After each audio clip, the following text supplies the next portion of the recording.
High, আসসালামু আলাইকুম। জান্নাতুল mini হাউসে আপনাদের সবাইকে স্বাগতম। আশা করি আপনারা সবাই ভালো আছেন। আজকে আমি আপনাদের সঙ্গে এটার পিঠা বানানোর রেসিপিটি শেয়ার করব। ফুল ভিডিওটি দেখার জন্য অনুরোধ রইল। প্রথমে আমি দুইটা ভুট্টা নিয়েছি। ভুট্টা দুইটা কচি ভুট্টা নিতে হবে, যেন হাতের সাহায্যে ভুট্টাগুলা চাপ দিয়ে ভাঙানো যায়। এভাবে কচি ভুট্টা নিতে হবে। শক্ত ভুট্টা নিলে হবে না। শক্ত ভুট্টার অন্যরকম একটা স্বাদ ও ঘ্রাণ আছে, আর কচি ভুট্টার অন্যরকম একটা স্বাদ ও ঘ্রাণ আছে, তাই কচি ভুট্টা নিতে হবে। আবার শক্ত ভুট্টা যদি নেই, সে ভুট্টাটা বাটা যাবে না, সেজন্য কচি ভুট্টা নিতে হবে। ভুট্টাগুলা এভাবে আমি আঙ্গুলের সাহায্যে খুলে নিতেছি। ভুট্টাটা কচি হওয়ার কারণে ভুট্টাগুলা খুলতে সমস্যা হচ্ছে, খোলার সঙ্গে সঙ্গে ভেঙে যাচ্ছে।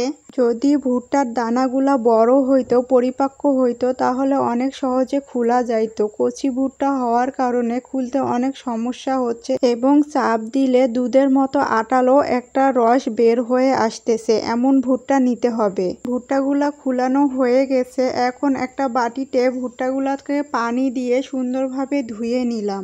ভুট্টাগুলা ধুয়ে নেওয়ার পর একটা বাটনিতে ভুট্টাগুলা দিয়ে আমি সুন্দরভাবে বেটে নিব।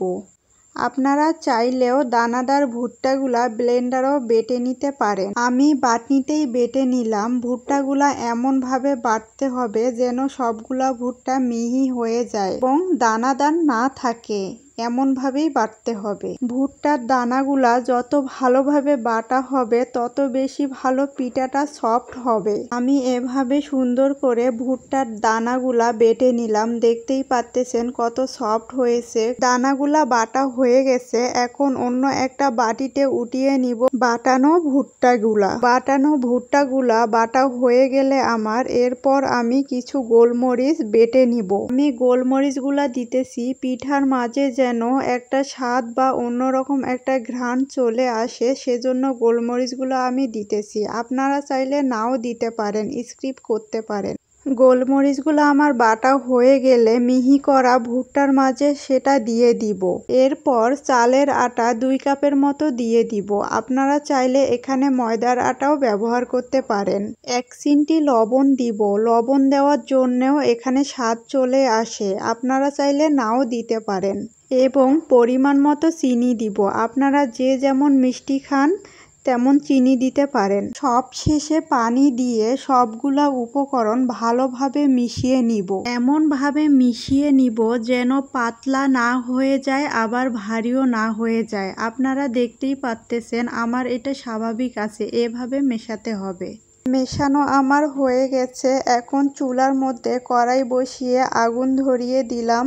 এভাবে স্বাভাবিকভাবে জাল দিয়ে হালকা তাপমাত্রায় একটু করে তেল দিয়ে ভেজে নিতে হবে। আপনারা দেখতেই পাচ্ছেন ভুট্টা আটা মেশানো আমার ভারীও হয়নি, আবার পাতলা টাইপেরও হয়নি, সবকিছু সমানভাবেই আছে। সেজন্য দেওয়ার সঙ্গে সঙ্গে চারিপাশে ছড়িয়ে পড়েছে। যদি এটা ভারী টাইপের হতো তাহলে এক পাশেই লেগে থাকতো।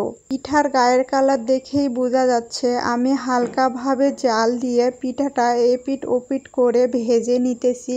আর জাল যদি বেশি দেওয়া হয় তাহলে পিঠাটা সিদ্ধ হওয়ার আগেই পিঠা পুড়ে যাবে, খেতে তেমন একটা মজা লাগবে না। সেজন্য হালকা আছে পিঠাগুলা ভেজে নিতে হবে, আর একটু করে তেল দিয়ে।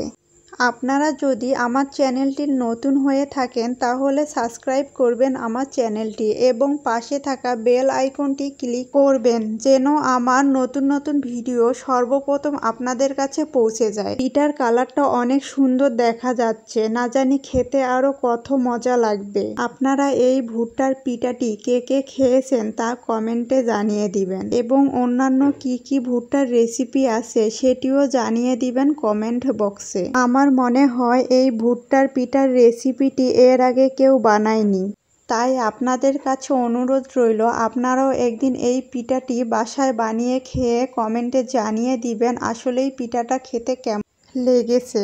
মাশাআল্লাহ, পিঠাটা খেতে অনেক মজার ছিল। আজকে এই পর্যন্ত। ভালো থাকবেন সবাই। আল্লাহ হাফেজ।